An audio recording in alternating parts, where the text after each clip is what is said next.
요즘에 미술가들을 좀 보면서 말씀을 전하고 있습니다. 어떻게 보면 제가 이 미술가를 얘기하면서 이 미술가들을 비판하는 것처럼 여러분들에게 보일 수 있을 것 같아요. 그런데 제가 여기에 소개하는 미술가들은 다 한 획을 그은 사람들입니다. 즉, 자기 분야에서는 어떤 이름을 남긴 사람들이에요. 우리가 이제 이 사람들을 좀 공부하려고 하는 이유는 뭐 교양을 넓히거나 미술을 알기 위해서는 아니고요. 우리가 어떤 사람들을 모델로 해서 좀 우리를 비춰보기를 원하고요.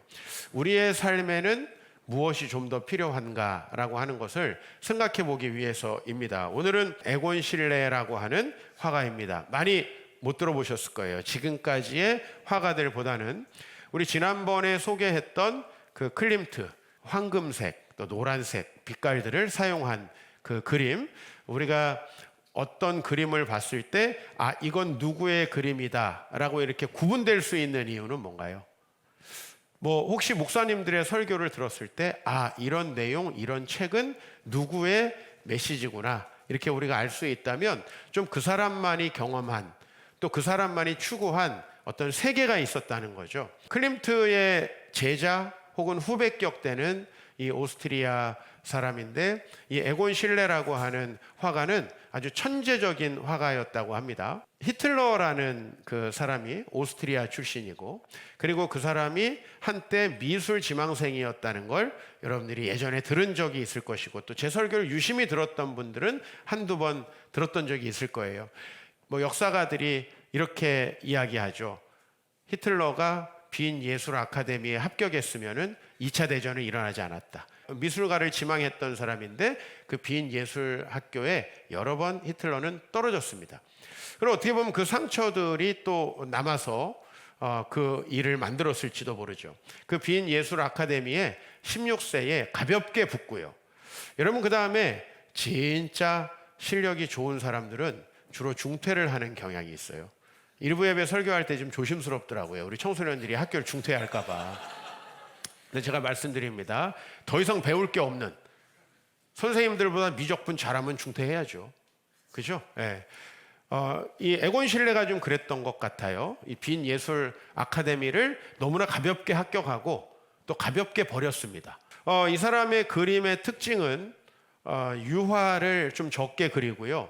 드로잉을 한 2,000점 정도 했다고 합니다. 뭐 저는 미술 전혀 모르는 사람인데 사실은 드로잉은 뭐 어떤 그림을 그리기 위한 밑작업 정도로 됐는데, 누군가에게는요 낙서도 예술이 되잖아요. 이 에곤 실레의 경우에는 이 드로잉 2,000점 정도를 남겼는데 그냥 드로잉도 예술 작품이 될 수 있구나 라고 하는 그런 정도의 경지로 드로잉을 승화시킨 그런 작가라고 합니다. 어쨌든 이 사람은 28살에 죽었는데 자신만의 그림의 세계를 너무 독특하게 표현을 했기 때문에, 뭐 여러분이 알고 있는 피카소 같은 화가는 90살이 넘어서까지 작품 활동을 했는데 굉장히 짧은 인생을 살았지만은 우리 윤동주 시인처럼 자신만의 어떤 작품 세계를 확실하게 구현했던 사람입니다. 그런데 이제 이 사람에게는 항상 따라다니는 수식어가 있습니다. 그것은 성욕이라는 수식어고 또 자기애라고 하는 수식어입니다. 그래서 오늘은 여러분에게 그림을 많이 보여드릴 수가 없고, 뭐 예배가 끝나도 여러분들이 그림을 많이 찾아보지 않으시는 게 정신건강에 좋을 것 같습니다. 이 사람은 너무 성에 집착했던 사람이고, 그리고 자기애가 강했던 사람이에요. 그래서 자기 누드도 많이 그렸고, 너무 적나라하게 성적인 표현을 했고, 뭐 동성 간의 사랑뿐만 아니라 아주 왜곡된 그런 성적인 행위에 대한 묘사들도 그렸다고 합니다. 왜 이 사람이 이렇게 할 수밖에 없었을까? 예를 들면 예술이라는 건 무엇인가를 표현하는 것입니다. 그죠? 뭐 글을 쓴다는 것도 그렇고, 또 춤을 춘다는 것도 그렇고, 예술을 뭘 표현하는 겁니다. 그러면 이 표현하는 사람에게는 무엇을 표현하느냐가 참 중요한 것 같아요. 그가 정말 온 인류에게 빛과 소망이 되는 무엇인가를 표현한다면 얼마나 좋겠습니까? 언어로 뛰어난 능력이 있는 사람이 다른 사람에게 소망을 주는, 어떤 인류가 나아가야 될 꿈과 비전을 제시하는 말을 하면 얼마나 좋겠습니까? 그런데 많은 사람들을 악의 구렁텅이로 빠뜨리고 다단계로 빠뜨리는 말 잘하는 사람들 얼마나 많이 있습니까? 좀 안타깝잖아요. 에곤 실레를 보면서 그런 마음이 좀 듭니다. 꽈리 열매가 있는 자화상이라는 그림. 이게 이제 여러분이 앞으로 에곤 실레라는 사람 혹시 기억을 한다면 이런 식의 그림입니다. 굉장히 독특하죠. 그죠? 뭔가 드로잉도 아니고 유화도 아닌 그 묘한 그림의 어떤 풍을 가지고 있고요. 이제 그것이 후기 인상파에서 현대 그림으로 넘어오는 중간쯤에 어떤 위치하고 있는 것 같아요. 그래서 정확하게 이 사람의 화풍이 뭐다 이렇게 정의하기도 좀 어렵다고 합니다. 그런데 이제 이 사람이 왜 아까 성욕이라는 단어와 자기애라는 단어로 정의할 수 있느냐 하면 이 사람의 아버지는 이제 철도국에서 근무하는 사람이었어요. 그래서 어렸을 때 기차 그림도 많이 그리고 또 철도와 관련된 아버지와 관련된 그림을 많이 그렸대요. 그러니까 아버지에 대한 애정이 좀 남달랐던 아들인 것 같습니다. 그런데요, 이 아버지가 에곤 실레가 15살이 되던 해에 계속 매독을 앓다가 죽었습니다. 매독이라는 질병이 어떻게 걸리는지 여러분 아시죠? 사실은 방종한 성은 거의 대부분 질병을 가져오잖아요. 그 매독은 이 아버지가 오랫동안 앓았던 질병이고 또 자기들의 다른 가족들에게도 선천적으로 누나도 선천성 매독에 걸립니다. 그러니까 매독이라는 질병은 이 에곤 실레의 가족을 완전히 몰락시킨 것인데 특별히 이제 이 매독이라는 질병은 뇌까지 균이 들어가서 정신착란을 일으킨다고 합니다. 그러니까 그 매독이라는 질병으로 이 에곤 실레의 아버지는 잘못된 판단들을 하게 돼요. 그래서 자기가 가지고 있는 재산도 다 잃어버리고 아주 큰 가난과 고통스러움을 심어줍니다. 그래서 한참 사춘기에 이제 이 빈 예술 아카데미에 에곤 실레가 들어가게 되는데 이 사람은 그 탁월한 예술성을 어디다가 사용하냐면 주로 성적인 묘사를 하는데 사용을 합니다. 어떻게 보면 그게 아버지를 앗아간 성에 대한 집착일 수도 있고 또 아버지를 비롯해서 자기의 집안을 몰락시킨 성에 대한 증오일 수도 있는데요. 어쨌든 그 성에 대한 지나친 집착을 하게 됐고 제가 자기애라고 설명할 수 있다고 했죠. 미술에 관련된 책을 읽어보면 그 단어들이 많이 등장을 하는데 바로 이제 그러다 보니까 자신의 누드를 많이 그렸어요.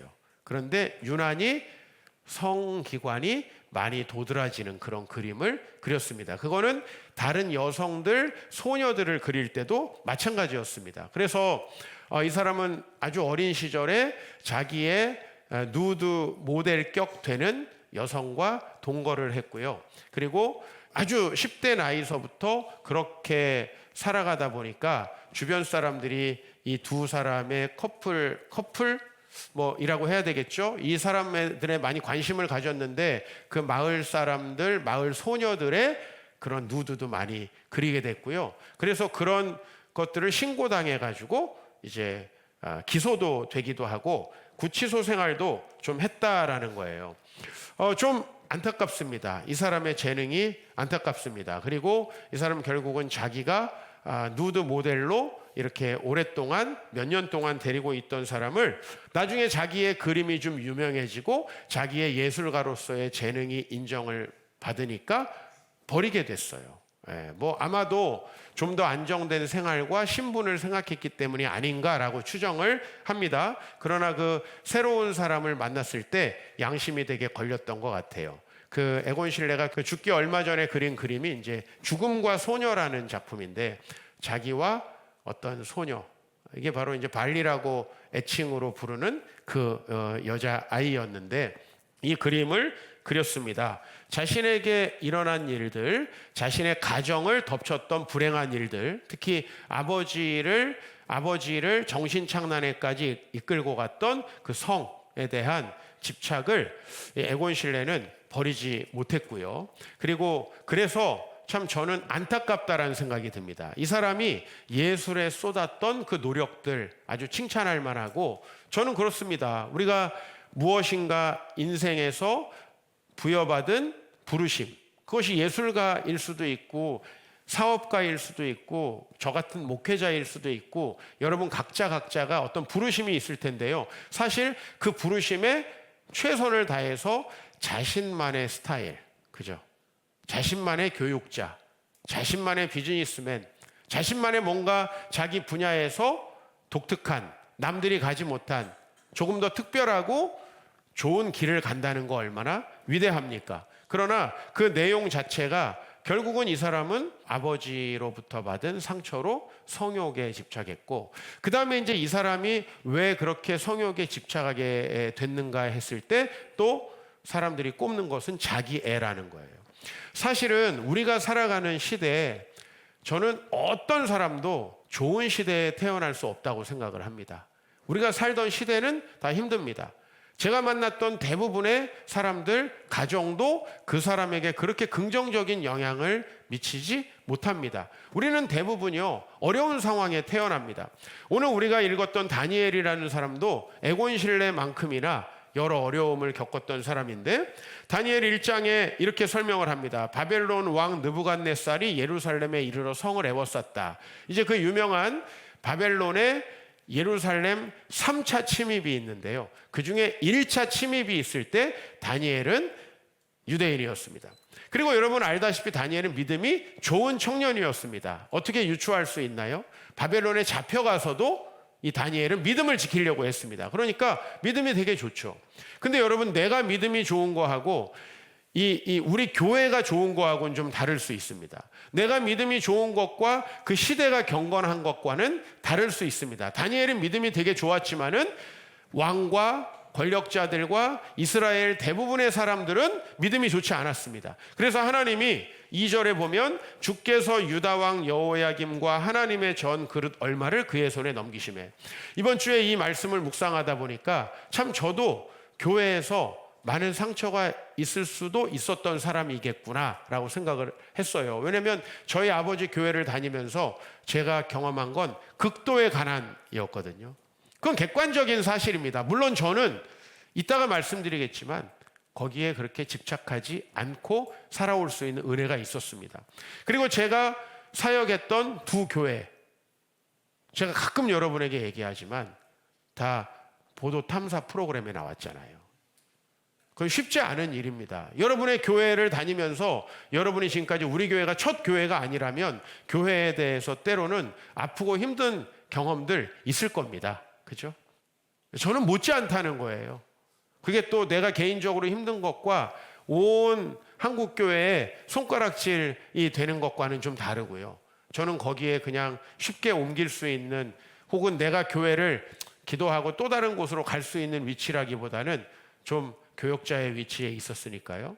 저도 어떻게 보면 오늘 다니엘의 모습, 사실 저도 저희 아버지가 목회하면서 저희 친척들보다 굉장히 가난하고 힘들게 살았고, 이건 좀 여러분이 생각할 때 모순 아닙니까? 예수님을 믿으면 좀 잘 돼야 되는 거 아닌가요? 지금 저는 하나님을 기뻐하고 또 하나님이 저에게 주신 은혜를 늘 묵상하며 살지만, 제가 살아가는 삶의 과정은 마치 저는 열심히 정말 청년들을 사역하려고 했는데 그 교회가, 그리고 그 청년들이 TV에 나오는 모습들을 봤고요. 그리고 저는 아버지 밑에서 어렸을 때부터 열심히 목회자의 꿈을 키워왔지만 저에게 목회는 이퀄 가난이다. 이렇게 인식될 수밖에 없는 환경에 있었습니다. 그 시대가 가지고 있는, 또 우리 부모님의 가정이 가지고 있는, 혹은 우리 가문이 가지고 있는 그 흐름들은요, 우리가 고스란히 영향을 받지 않을 수 없어요. 그죠? 아버지가 성병에 걸리고 누나가 그 성병을 선천적으로 갖고 죽고, 자기 집이 정신적인 질병으로, 아버지의 정신적인 문제로 몰락해버린 것은 에곤실레에게 엄청난 충격을 주겠죠. 오늘 다니엘도 마찬가지입니다. 4절에 보면은 이제 바벨론이 쳐들어와서 개인에게 이런 영향이 미칩니다. 흠이 없고 용모가 아름답고 지혜를 통찰하며 지식에 통달하며 학문에 익숙하여 왕궁에 설 만한 소년들을 잡아가게 됐습니다. 즉, 이 사람들의 나라가 그냥 좋은 나라였으면 이 사람들은 출세가 보장된 사람들이었죠. 다니엘도 마찬가지죠. 그런데 포로로 잡혀가게 된 겁니다. 그래서 신앙이 좋은 다니엘에게는 더더욱이나 어려움이 닥쳤죠. 그 우상 숭배하는 이방 나라에서 왕이 음식과 왕의 포도주를 주어서 이 사람들을 키웠습니다. 그리고 다니엘은 이름이 개명되게 됐는데요. 다니엘에서 엘이라는 이름은 하나님이라는 뜻입니다. 근데 다니엘은 뭘로 이름이 바뀌냐면 벨드사살이라고 바뀌는데, 바로 벨이라는 신이 가나안 땅에서는 바알과 비슷한 신입니다. 바벨론의 우상이죠. 그 우상이 이름이 들어간 겁니다. 그렇죠? 우상의 이름이. 그리고 여기 같은 친구 중에서 아사랴라고 하는 친구가 제일 마지막에 나오는데, 그 사람은 아벳느고라고 하거든요. 이거는 느고를 섬기는 자라는 뜻이에요. 느고라는 우상 신을 섬기는 자라는 뜻이에요. 그러니까 이 사람의 이름, 이 사람들의 이름까지도 완전히 개명되고 완전히 새로운 정체성으로 사회에서 그들을 양육하고 있었다는 거죠. 근데 우리가 알고 있습니다. 다니엘은 우리의 모델입니다. 하나님의 나라를 꿈꿨고 이스라엘이 포로 생활을 하는 동안에 다니엘은 성장하면서 하나님의 비전을 깨닫고요. 포로 생활을 하면서 절망할 수밖에 없었던 사람들에게 이 나라는 영원하지 않다. 분명히 하나님을 믿는 사람들에게 있어서는 새 시대가 도래한다라는 걸 설명했고요. 다니엘의 말씀을 따라서 정말 새 시대가 도래했고, 다니엘은 그 시대를 정신적으로 이끌고 간 어떤 정신적 지주 역할을 하게 됐습니다. 다니엘이 어떻게 해서 그럴 수 있었는가? 8절에 오늘 우리가 마지막으로 읽은 9절에 다니엘은 뜻을 정했다는 거죠. 다니엘이 할 수 있는 게 있었어요. 다니엘은 나라를 바꿀 수도 없고 나 벨드사살이라고 불리우는 거 너네 부르지 마. 뭐 그렇게 할 수 있나요? 그쪽에서 부르고 포로로 잡혀간 사람이 그런 주장을 할 수는 없죠. 단지 자기에게 주어진 혜택을 좀 반납하는 방식으로. 그죠? 누구나 왕의 진미와 포도주 이거 거부하기 어렵잖아요. 그죠? 그것을 거절하는 방식으로 자기가 뜻을 정했다는 것을 보여주는 거죠. 예를 들면 사실 크리스찬으로 술을 안 먹는 거 어떻게 보면은 아주 작은 일에 불과합니다. 그러나 어떤 사람에게는요, 그 술을 안 먹는다는 자체가 굉장히 큰 의미가 있을 수 있습니다. 추석 때 있었던 일들을 쭉 제가 들어보니까 우리 이성근 전도사님은 처음으로 이번에 제사를 친척들이 안 드렸답니다. 그래서 아버지가 굉장히 언짢았지만 어쨌든 아버지 기분을 잘 풀고 이 추석이 마무리됐다고 합니다. 누군가에게는요, 제사를 드리지 않는 그 하나의 행위가 굉장히 상징적인 겁니다. 그렇죠? 누군가에게는 하나님 앞에 10의 1조를 결단하는 게 사실 크리스찬이면 많은 분들이 하시고 또 그걸 하는 게 신앙의 전부는 아닙니다. 그렇죠? 그러나 어떤 하나가 굉장히 상징적인 행위가 되는 거죠. 요즘에 밴드를 뜨겁게 달구고 있는 우리 이한나 집사님, 베트남 선교 이야기, 그죠? 총 8편까지 지금 나왔습니다. 2편까지만 쓴다더니 매일 올리고 있어요. 안 끝났을지도 모르겠다라는 생각을 합니다. 분명히 끝이라고 했는데, 은행에 다니면서 이한나 집사님의 아주 웃긴 에피소드가 뭐예요? 그 돈 세는 기계에 머리가 말려 들어갔다는 거 아닙니까? 은행 가면 드르륵 하고 돈 세는 기계가 있습니다. 굉장히 상징적입니다. 은행원에게 있어서 정말 상징적이에요. 돈 세는 기계에 내 머리가 말려 들어갔다. 엄청 상징적인 거거든요. 은행에 다니면서 날마다 듣는 얘기는 이거랍니다. 은행이 돈을 만지는 곳이잖아요. 그러니까 돈과 관련된 주식이나 재테크 관련된 집이 어쩌고 어디로 이사가고 무슨 주택을 사고 재테크를 어떻게 하고 이 얘기를 날마다 듣는다는 거예요. 그 와중에 정말 어떤 자식에게 자기를 지켜나간다는 것은 얼마나 어려운 일인가. 그리고 정말 하나님의 사명을 가지고 직장을 다닌다라고 했는데 우리 집사님이 정말 그렇게 뜻을 지켜나가는 모습을 보면서 참 좋다. 여러분, 에곤 실레 그리고 이번 주에 다니엘에 대한 이 두 대조적인 사람이죠. 그죠? 다니엘도 학문을 통달하고 지식에 통달하고, 그죠? 용모도 준수한 청년이라고 했어요. 에곤 실레도 보니까 잘생겼어요. 그죠? 그리고 그 예술적 재능 정말 뛰어났죠. 근데 이 두 사람의 서로 다른 이런 결말들을 보면서 특히 영적인 시각으로 봤을 때 다니엘과 에곤 실레는 정말 극과 극으로 달려가죠. 제가 생각난 책이 있습니다. 나는 왜 내가 힘들까라는 책입니다. 이 책은 자의식 과잉으로 힘들어하는 사람들에 대한 이야기입니다. 즉, 이 책은 나는 왜 내가 힘들까잖아요. 사실 대부분의 분노, 불안, 염려, 인생에 힘든 거는 자기 때문에 온다라는 내용을 담고 있습니다. 그래서 이 책 미국 분이 쓰는 건데 원제가 뭐냐면 The Curse of the Self입니다. 자아의 저주. 그러니까 자기가 자기를 저주한다라는 것으로 이렇게 해석할 수 있죠. 자의식이 과잉된다는 건 이런 겁니다. 자, 어떤 일이 일어났습니다. 그러면 나한테 일어날 것 같은 그런 생각이 먼저 드는 겁니다. 어떤 질병이 찾아왔습니다. 난 저거 어떻게 안 걸리지? 그러니까 모든 종류의 일들을 나와 연결시키는 겁니다.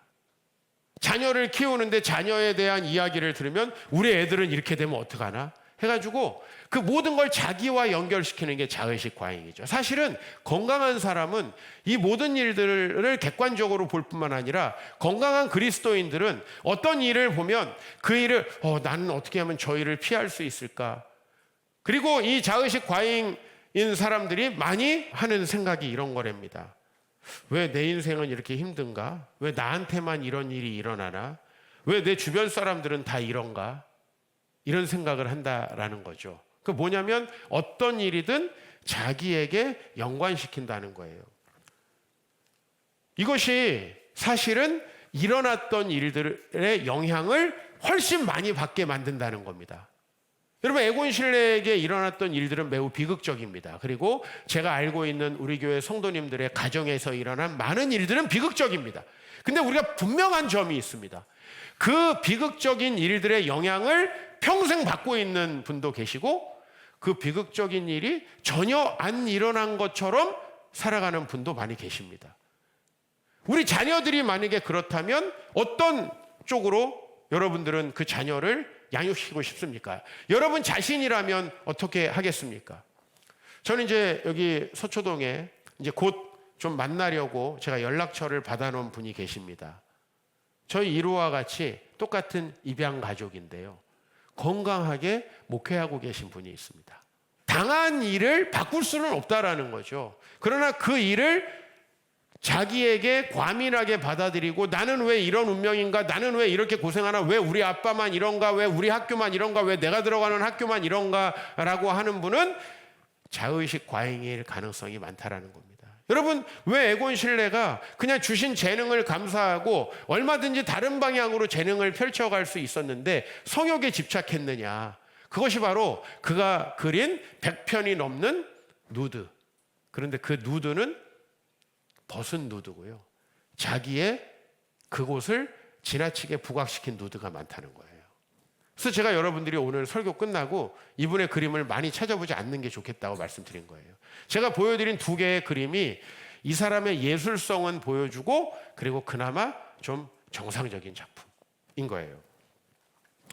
다니엘은 나라도 바뀌고 이름도 바뀌었어요. 다니엘은 잘 나갈 수 있었던 사람인데 갑자기 바벨론에 가게 됐고, 여러분 이스라엘에서는 믿음이 좋다라는 게 미덕이지만 바벨론에는 믿음이 좋다라는 것이 죽임을 당할 수도 있는 상황입니다. 실제로 다니엘 6장에 보면 다니엘은 신에게, 자기들이 믿는 신에게 기도하지 말라는 금령을 받게 되고 사자굴에 들어가게 되죠. 그것을 만약에 우리가 왜 내가 다니는 직장은, 왜 우리나라는 망해가지고, 왜 우리 부모님은 나를 지켜주지 못해가지고, 이거 사실인데요.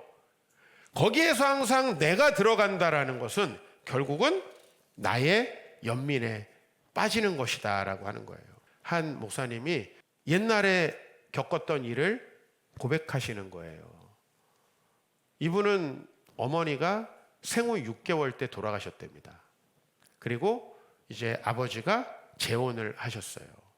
그래서 자기는 그냥 재혼한 새엄마, 그리고 그 새어머니가 낳은 동생이 친동생이고 친엄마인 줄 알고 큰 거예요. 근데 초등학교 4학년 때 그분이 새엄마라는 걸 알게 됐고요. 그때부터 고3 때까지 이제 무지막지한 방황이 시작됐고요. 그 질풍노도의 시기는 다 생략하셨습니다.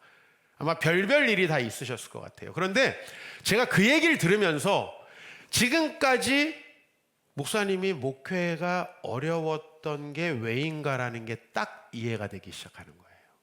여러분들이 가정에서 자녀들과 남편과 아내와 부모와 뭔가 왜 이렇게 관계가 어렵지? 근데 그거를 어떻게 해석해주는 딱 하나의 어떤 사건이 있잖아요. 그러니까 이분은 목회자가 되셨는데도 그 사건에서 벗어나지 못하고 있는 거죠. 물론 목사님이 그 상황 겪으셨으면 잘 하셨겠습니까? 자신 없죠, 저도. 너무 가슴 아프죠. 그런 일이 없었으면 얼마나 좋을까. 그러면 저는 그런 일을 하나도 겪지 않았느냐? 저는 목회 이퀄 가난이라고 말씀드렸고, 그리고 제가 부교역자 때, 그 전도사 때 20대 후반 30대 초반 저도 윤동주만큼이나 순수할 때가 있었고, 정말 대학 다닐 때 학교 교정에서 늘 서시를 읽으면서 저도 그런 적이 있어요. 지금은 전혀 좀 다른 사람이 돼 있지만, 근데 그 감수성이 예민하던 제 청년기에 제가 아는 분들이 교회를 고발하는 프로그램들에 나오시고, 우리 교회가 언론에 대서특필되고, 주변 사람들이 제가 어느 교회에 있었다고 하면 다 손가락질하고, 저도 그런 일들을 겪었다라는 거죠. 이런 일들이 여러분에게도 좀 있을 겁니다. 없을 수가 없는 거예요. 이 세상에서 그런 일 없을 수가 없는 거예요. 그런데 나는 왜 내가 힘들까? 그것은 과도하게 그 모든 사건에서 자기 연민에 빠진다는 거예요. 자기 연민에.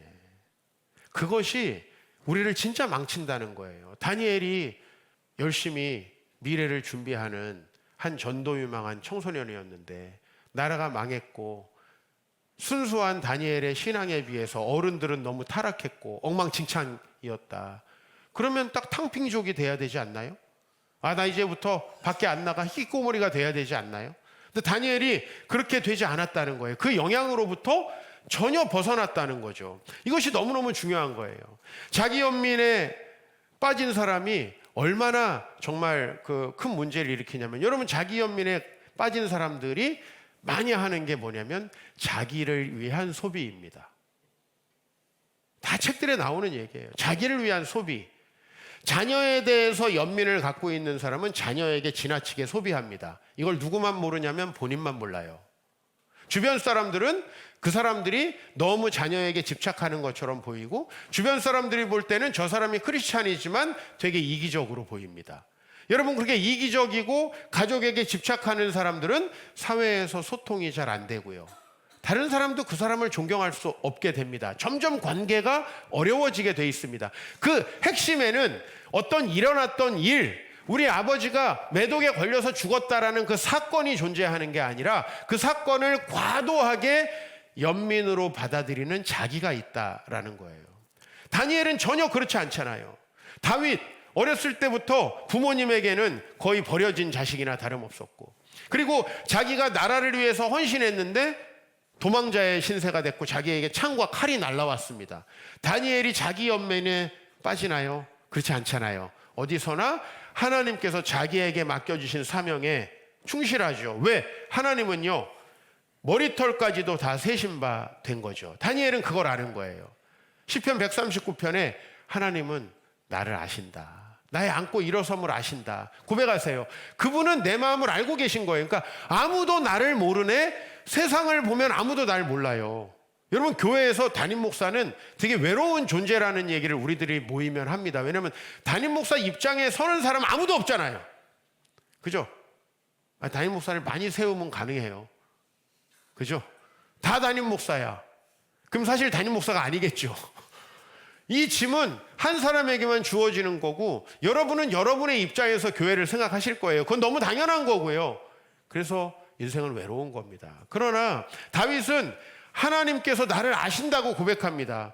반면에 그 하나님으로부터 멀어져서 자기 연민에 빠진 대표적인 사람이 누구냐 하면 사울이죠. 사울은 무슨 얘기를 들어도 내가 관련되는 거예요. 자, 골리앗이 나라를 위협합니다. 사울은 블레셋에 죽어서, 여러분, 블레셋에게 지면요, 다른 나라의 포로가 되면요, 누구부터 위험하죠? 왕부터 위험합니다. 근데 그 문제를 다윗이 해결했습니다. 이거 얼마나 좋습니까? 사람들이 돌아올 때 다윗을 총사령관으로 임명한 사울을 천천이라고 높이고요. 실제로 그 전쟁에서 승리한 다윗을 만만으로 높입니다. 이건 사실은 둘 다 높이는 겁니다. 전쟁에 안 나갔던 사울을 더 높일 수는 없지 않습니까? 그런데 거기서 사울은 무엇을 듣느냐라는 걸 여러분 보세요. 뭘 듣습니까? 나에게는 천천만 돌리고 다윗에게는 만만을 돌리니 나에게는 왜 천천만 돌리냐 이거예요. 사실 이것은 지금 전쟁에 승리한 것을 기뻐하는 퍼레이드입니다. 나에게는 천천만 돌리는구나. 왜 거기 내가 들어갈까요? 이것이 자의식 과잉이라는 거예요.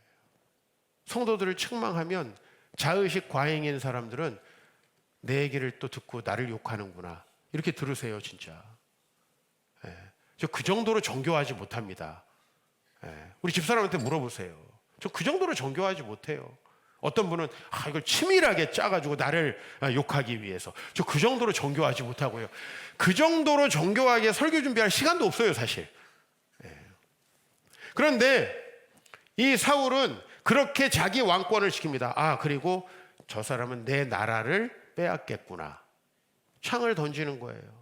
그거에 아무도 동의하지 못해요. 아들 요나단이 동의하지 못해요. 딸 미갈이 동의하지 못해요. 주변 많은 사람들이 동의하지 못합니다. 나중에 블레셋과의 전쟁이 일어납니다. 사무엘상 28장 5절 사울이 블레셋 사람들의 군대를 보고 두렵습니다. 이럴 때 사람은 어떤 얘기를 듣고 싶죠? 자기 연민에 빠진 사람 어떤 얘기 듣고 싶어요? 이길 수 있어. 파이팅. 이런 얘기를 듣고 싶은 거예요. 근데 아무도 그 얘기를 해주지 않고 내 마음 속에서도 이길 수 있는 자신이 없습니다. 누굴 찾아가죠? 7절 사울이 그의 신하들에게 이르되 나를 위하여 신접한 여인을 찾으라. 이제 무당까지 찾아가는 거예요. 왜? 아무도 나에게 좋은 얘기를 해주지 않으니까. 여러분, 하나님을 바라봐야 우리가 승리할 수 있는 거죠. 승리한다는 말을 듣는다고 해서 승리하는 게 아니에요. 여러분, 괜찮아, 잘 될 거야. 이 노래 가사인데 이런 얘기 듣고 싶죠. 괜찮아, 잘 될 거야 라고 얘기하면 진짜 괜찮습니까? 그거하고 그건 전혀 다르잖아요. 진짜 괜찮으려면은 내 자신에게 집착되어 있는 그 내 자신을 깨고 하나님의 비전을 봐야 된다는 거예요. 다니엘은 그렇게 나아갔다는 거예요. 그런데 이 사람은 신접한 여인을 찾아서 내가 그리로 가서 그에게 물으리라. 왜 그러죠? 그 두려운 마음에 혹시 그 신접한 여인이 야, 니네가 전쟁에 승리할 수 있어. 내가 점을 쳐봤는데 이스라엘이 이긴다고 나왔어. 이 얘기 듣고 싶은 거죠. 그죠? 이 무속에 빠진 분들은 전부 다 자기 연민이 강한 사람들이고요. 해결될 수 없어요. 교회도 그렇게 나옵니까? 여러분, 제가 그런 얘기만 해주기 바랍니까? 여러분들이 어떤 상황이 있음에도 불구하고 무조건 잘 될 거라고 얘기하면 여러분 기분은 좋으시겠죠? 그냥 기분 좋으려고 교회 나오시는 거예요? 아니면 진짜 인생이 잘 되고 싶으신 겁니까? 그렇다면 여러분, 어떤 일을 할 때 그 일을 하면 내가 어떻게 될까? 이 생각을 하시면 안 돼요. 그럼 못해요. 교회 개척을 하면 나 엄청 고생하지 않을까? 이러면 개척 못하는 거예요. 내가 들어가면 안 됩니다. 하나님이 어떤 일을 하실까가 보여야 한다는 거예요. 그래서 상처와 자아 과잉이 만나는 거예요. 에곤 실레는 딱 그 케이스예요. 상처와 자의식 과잉이 만난 거예요. 그러니까 그의 그림은 자기 자신의 자화상, 자기 누드와 그 다음에 성묘사로 대표되는 거예요. 다른 거 그릴 수 있는 거 얼마든지 있잖아요. 사람들에게 소망이 되는 얼마든지 좋은 작품 세계를 만들어낼 수 있잖아요. 그런데 그때 하나님 나라의 비전은 사라지고 자기의 상처만 남는 거예요. 다니엘을 모델로 좀 오늘 우리가 새롭게 꿈꾸길 원합니다. 다니엘이 어떻게 했는지 1장 12절에 보시면 당신의 종들을 열흘 동안 시험하여 채식을 주어 먹게 하고 물을 주어 마시게 하시면 좋겠습니다. 마시는 음식 저희 안 주셔도 되는데 저희 그것만큼은 좀 하게 해 주십시오라는 거죠. 다른 거는 어쩔 수 없죠. 나를 당장 풀어줘라 그럼 죽었겠죠. 나를 우리나라로 보내줘라 그럼 죽었겠죠. 그게 아니라 최소한의 자기가 믿음을 하나님 앞에서 지킬 수 있는 것들을 요구했죠. 그죠? 신앙을 지킨 거예요. 최소한의 저는 주일은 가족, 친척, 다른 것 생각하지 않고 하나님을 지키겠습니다. 그리고 소그룹 공동체를 이루고 기도했어요. 다니엘은 혼자가 아니었어요. 다니엘이 자기 집으로 돌아가서 그 친구 하나냐와 미사엘과 아사랴에게 자기가 겪은 일을 알리고 하늘에 계신 하나님이 이 일에 대해서 불쌍히 여기사 죽임을 당하지 않게 하기를 구했어요.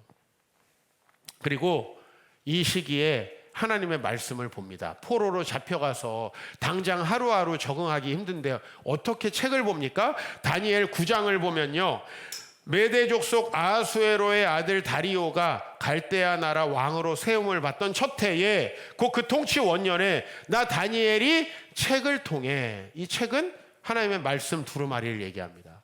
다니엘이 이 와중에 하나님의 말씀을 보고 있는데요, 여호와께서 선지자 예레미야에게 하신 말씀을 깨닫게 된 거예요. 뭐죠? 우리의 이 포로 생활이 영원한 게 아니라 하나님을 경외하는 사람들에게 주님의 회복의 날이 있을 것이다 라고 하는 거예요. 여러분, 내 삶이 나아질 거라고, 하나님께서 내 삶에 역사하시면, 내가 그 하나님의 통치로 나아가면 내 삶이 전혀 달라질 거라고 생각하는 사람과, 아휴, 내가 가는 교회는 다 왜 이래? 난 어렸을 때부터 부모님도 잘못 만나고 흙수저에다가 왜 이래? 이렇게 자기 연민에 빠진 사람은 전혀 다르다는 거예요. 전혀 다른 결과를 맞는다는 거예요. 다니엘은 포로기에 있었지만 하나님 말씀에서 미래를 봅니다. 하나님 말씀에서 미래를 본다는 거예요. 여러분들이 뉴스를 막 보면서 나는 어떻게 될까 하면, 나는 저런 사고 당하지 않을까? 내가 탄 비행기는 떨어지지 않을까? 내가 탄 KTX 탈선하지 않을까? 이런 생각을 하게 되는 거예요. 뉴스를 통해서 우리 미래를 보면. 그러나 하나님께서 하신 비전을 보면, 이 일을 하실 때 하나님이 아브라함을 도우셨던 것처럼, 다니엘을 도우셨던 것처럼, 요셉을 돕고 다윗을 도왔던 것처럼 나를 도우시겠구나라는 생각이 드는 거예요. 그러니까 어렵고 부정적인 일들은 세상에 계속 일어납니다. 모건 하우절의 불변의 법칙이라는 책을 읽어보니까요, 여러분이 확률적으로 1%밖에 안 되는 일들도 이 세상에 80억이 살기 때문에 하루에 16만 명이 겪는다는 거예요. 8만 명, 8천 명. 1%밖에 안 되는 일도 굉장히 많은 사람이 겪는데요. 그러니까 우리는 뉴스를 보다 보면, 뉴스는 정말 이런 일이 어떻게 일어나? 그죠? 이런 일은 0.1%야. 80억에 0.1%면은 몇 명입니까? 그럼 그거는 뉴스로 우리에게 나와요. 그 일들에 대해서 사람은 보기 때문에 계속 어떻게 이런 일이 일어나라는 걸 뉴스로 계속 접하게 된다는 거예요. 그것이 여러분들을 두렵게 만들고, 이 세상에서 내가 어떻게 살아가? 우리 아빠, 내가 지나간 직장, 내가 살고 있는 이 대한민국 이런 상황인데 라고 하면 우리는 미래의 비전을 꿈꿀 수가 없다는 거죠. 무엇을 볼 것입니까? 에곤 실레는 자기의 가정에 있었던 성병과 무서운 저주스러운 일들을 보고요, 그것이 나에게 일어나지 않을까라는 집착 속에서 인생을 바라본 거예요. 그러니까 끊임없이 성에 대해서 집착하는 거죠. 여러분, 사람이 말하는 것이 그 사람의 생각이잖아요.